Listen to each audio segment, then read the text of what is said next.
Perang Qadisiyah. Perang Qadisiyah yaitu peperangan yang terjadi ketika periode ke-1 ekspansi Muslim di bawah kepemimpinan Umar bin Khattab melawan pasukan Persia. Periode kekhalifahan Umar bin Khattab juga dikenal sebagai periode Futuhat, atau perluasan wilayah dan pendudukan. Pada masa ini, perluasan wilayah Islam terjadi dalam skala besar. Pada periode ini, secara berturut-turut pasukan Islam berhasil menguasai beberapa wilayah, di antaranya Persia, Syam dan Mesir. Letak geografis Persia, Syam, maupun Mesir merupakan wilayah yang berbatasan dengan pemerintahan Islam. Wilayah Syam terdapat di sebelah utara Arabia. Tidak ada perbatasan alami yang memisahkan wilayah Syam dan Arabia. Negara ini didiami oleh bangsa Arab dan penduduknya berbahasa Arab. Oleh karena itu umat Islam Arab memandangnya sebagai bagian integral dari Arabia. Sungai Nil, Mesir, dan Mesopotamia, pada saat itu merupakan lahan yang subur jika dibandingkan dengan keadaan Arab yang gersang dan tandus. Hal ini tentu membuat para prajurit Islam tertarik untuk menguasai wilayah tersebut sebagai sentrum perjuangan dakwah di luar Jazirah Arab. Tentu dengan berbekal semangat bahwa Nabi Muhammad pernah memprediksikan Islam akan terus berkembang di luar Jazirah Arab, maka pasukan Islam perlu keluar untuk mendakwahkan Islam. Pada fase awal penaklukan daerah Irak, telah dilakukan pada masa pemerintahan Abu Bakar Shiddiq, di bawah komando Khalid bin Walid, dan pada periode selanjutnya penaklukan ini disempurnakan oleh Khalifah Umar bin Khattab. Selama masa kekhalifahan Abu Bakar Shiddiq sendiri, telah terjadi peperangan antara kaum Muslim dengan tentara Persia. Ketika itu, Kekaisaran Persia merupakan kekuatan besar di dunia selain Kekaisaran Bizantium. Mereka dikenal juga sebagai dinasti Sasania. Hasil dari peperangan pertama orang-orang Islam dengan orang-orang Persia. Dalam pertempuran Hafir, daerah Hirrah dan kerajaan-kerajaan di sekitar wilayah lainnya jatuh ke tangan kaum Muslim. Khalid bin Walid, jenderal Islam pada saat itu, yang sebelumnya ditugaskan untuk menyempurnakan penaklukan di Irak, tidak bisa menuntaskan tugasnya. Hal ini dikarenakan di tengah perjalanannya, ia harus ditarik ke Syria oleh Abu Bakar. Karena adanya permasalahan yang terjadi di sana. Selanjutnya kepemimpinan di Irak diserahkan kepada Mutsanna ibn Haritsah, kepala suku Bani Syaiban.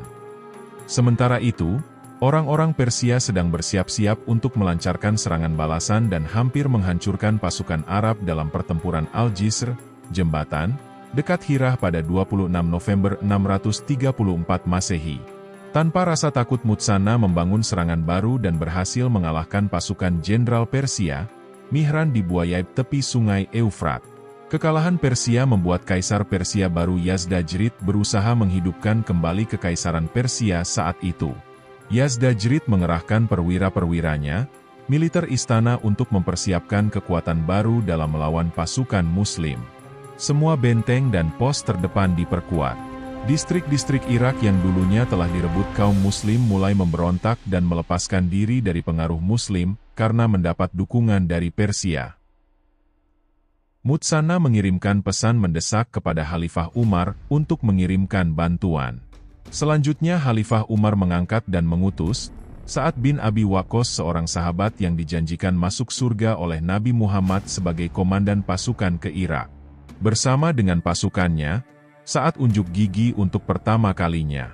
Sa'ad bin Abi Waqqas sendiri, ialah seorang paman sekaligus sahabat Nabi yang paling dipercaya dan juga menjadi salah satu dari 10 sahabat yang dijanjikan masuk surga. Nama lengkapnya adalah Sa'ad bin Malik bin Wuhaib bin Abdi Manaf bin Zuhrah, 599 Masehi atau 675 Hijriah. Ia dikenal sebagai orang pertama yang memanahkan panahnya di jalan Allah. Sebelum pasukan Islam berangkat ke Persia, Khalifah Umar menulis surat perintah kepada panglima militernya, Sa'ad bin Abi Waqqas, untuk menyiapkan pasukannya. Dalam suratnya beliau menulis, "Maka aku perintahkan kepadamu dan orang-orang yang besertamu untuk selalu bertakwa kepada Allah dalam setiap keadaan. Karena sesungguhnya takwa kepada Allah adalah sebaik-baik persiapan dalam menghadapi musuh, dan paling hebatnya strategi dalam pertempuran. Aku perintahkan kepadamu dan orang-orang yang bersamamu agar kalian menjadi orang yang lebih kuat dalam memelihara diri dari berbuat kemaksiatan dari musuh-musuh kalian. Karena sesungguhnya dosa pasukan lebih ditakutkan atas mereka daripada musuh-musuh mereka dan sesungguhnya kaum muslimin meraih kemenangan tidak lain, adalah karena kedurhakaan musuh-musuh mereka terhadap Allah. Kalaulah bukan karena kedurhakaan musuh-musuh itu, tidaklah kaum muslimin memiliki kekuatan karena jumlah kita tidak seperti jumlah mereka lebih besar, dan kekuatan pasukan kita tidaklah seperti kekuatan pasukan mereka. Karenanya jika kita seimbang dengan musuh dalam kedurhakaan dan maksiat kepada Allah maka mereka memiliki kelebihan di atas kita dalam kekuatannya dan bila kita tidak menang menghadapi mereka dengan keutamaan kita, maka kita tidak mungkin akan mengalahkan mereka dengan kekuatan kita.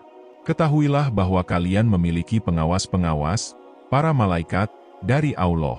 Mereka mengetahui setiap gerak-gerik kalian karena itu, malulah kalian terhadap mereka. Janganlah kalian mengatakan, sesungguhnya musuh kita lebih buruk dari kita sehingga tidak mungkin mereka menang atas kita meskipun kita berbuat keburukan. Karena berapa banyak kaum-kaum yang dikalahkan oleh orang-orang yang lebih buruk dari mereka. Sebagaimana orang-orang kafir Majusi telah mengalahkan Bani Israel setelah mereka melakukan perbuatan maksiat. Mintalah pertolongan kepada Allah bagi diri kalian sebagaimana kalian meminta kemenangan dari musuh-musuh kalian. Dan aku pun meminta hal itu kepada Allah bagi kami dan bagi kalian.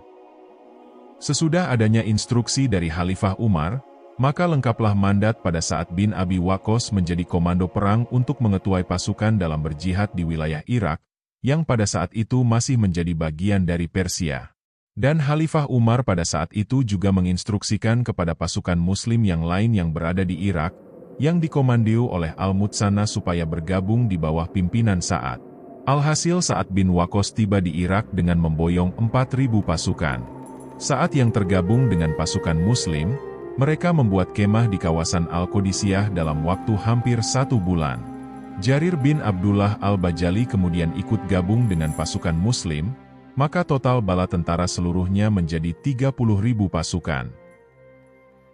Mengetahui kekuatan pasukan Muslim tersebut, Kaisar Persia yang terakhir dan usianya masih muda yaitu Yazdgir III yang berkuasa 632 Masehi sampai 651 Masehi ini, menginstruksikan kepada pemimpin perangnya yaitu Rustum Farrokhzad untuk memimpin peperangan.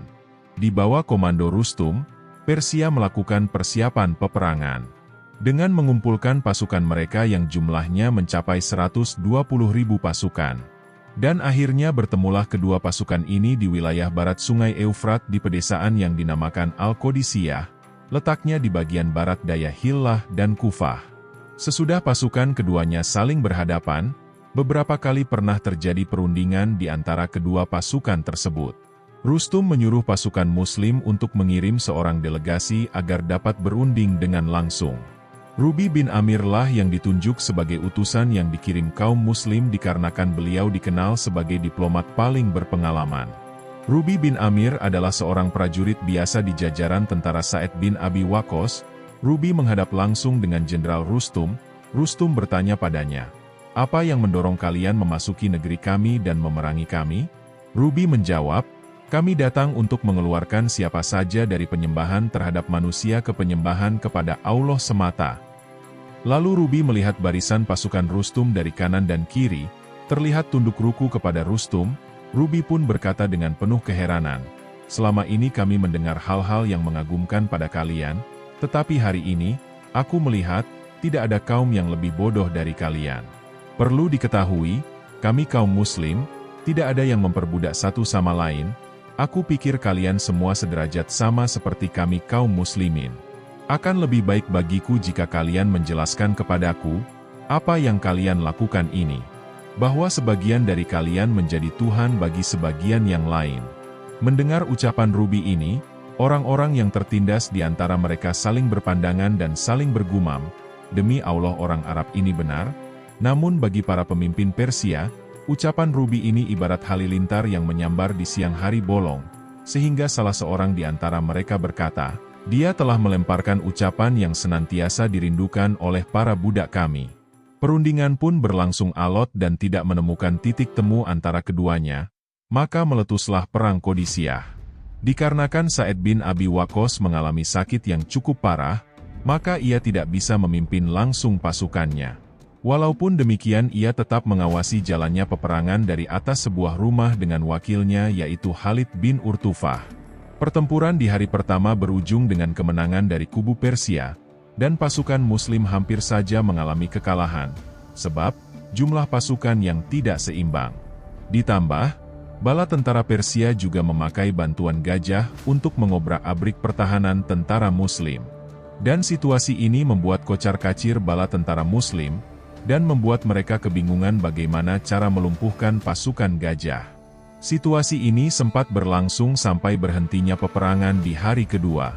Di hari ketiga, pasukan Muslim mendapat bantuan dari Syria, yakni pasukan yang dipimpin oleh Jenderal Khalid bin Walid. Dan mereka memakai strategi yang cukup cerdas dengan tujuan supaya gajah-gajah Persia itu ketakutan, maka diberikanlah seragam pada semua kuda perang kaum muslimin. Qadarullah strategi ini ampuh untuk mengusir pasukan gajah Persia, sampai akhirnya, gajah-gajah Persia tersebut ketakutan, alhasil mereka dapat membunuh pimpinan pasukan gajah itu. Dan sebagian lainnya kabur ke belakang bertabrakan dan membunuh pasukan mereka sendiri. Sampai dengan malam hari pasukan Muslim terus menyerang, sampai akhirnya pertempuran berlangsung pada malam yang gelap. Hanya suara pedang yang terdengar saling beradu, sehingga malam itu dikenal dengan malam Al-Harir, pembebasan. Sampai di hari keempat menjelang matahari terbit, tibalah pertolongan Allah dengan adanya badai pasir ke arah pasukan Persia. Hal ini membuat barisan mereka melemah. Situasi tersebut lantas dimanfaatkan oleh pasukan Muslim dengan menembakkan ratusan anak panah. Sesudah pasukan Muslim dapat melumpuhkan barisan tengah bala tentara Persia, pemimpin mereka pun yakni Rustam kabur dan terjun ke sungai sambil menyeberangi sungai itu. Tetapi usahanya itu tidak berhasil karena ia dikejar dan dibunuh oleh tentara Muslim yang gagah berani yakni Hilal bin Ulafah. Begitupun dengan para pemimpin Persia yang lain ikut terbunuh. Akhirnya perang Qadisiyah ini dimenangkan oleh umat Islam. Perang Qadisiyah memberikan arti penting bagi kaum muslimin. Hal ini menimbulkan dampak yang cukup berarti atas hancurnya ketetapan hati yang mereka miliki. Sesudah peperangan tersebut pasukan Muslim dapat merebut kembali area-area yang dipegang Persia sebelumnya, yang awalnya pernah dikuasai Islam. Dengan penaklukan Persia ini, pasukan Muslim dapat menyiapkan pembebasan kota lainnya.